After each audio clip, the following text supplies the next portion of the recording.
time-based restrictions. The next method of changing our eating that I'm going to cover is time-based.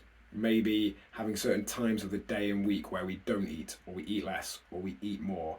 You may have heard of things like intermittent fasting. You may have heard of people say that they only eat in a 6 or 8 hour window and don't eat at all outside of that, or they don't eat on certain days, or eat a lot less or a lot more on certain days.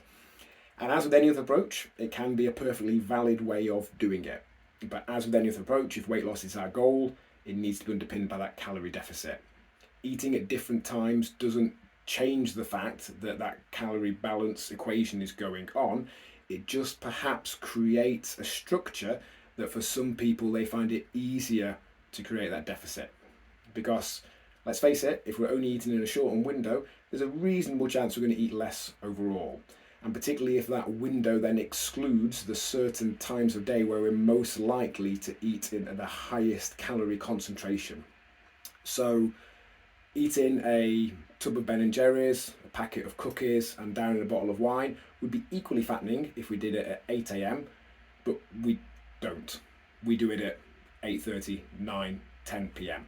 And if our rule that we put in place means we don't do that, then there's a fairly good chance that will contribute at least to a calorie reduction, if not creating a deficit.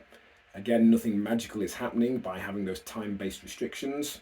Some people who are massive fans of intermittent fasting will tell you about things like autophagy. Again, the research shows that when calorie matched, it makes no difference.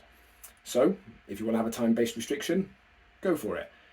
From my experience, the fundamental kicker then is what happens when that doesn't happen. So if you decide not to eat at a certain time and that works, brilliant. If you decide not to eat at a certain time and then you end up eating at that time and you decide you failed and you beat yourself up over it and you end up having loads more, maybe not the best approach. Or maybe we can question that thought process.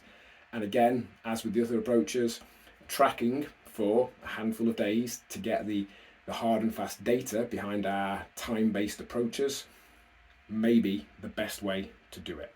But ultimately, if weight loss is your goal, you need to be in a calorie deficit. If setting a rule around when you eat and how much at particular times allows you to do that, then more power to you.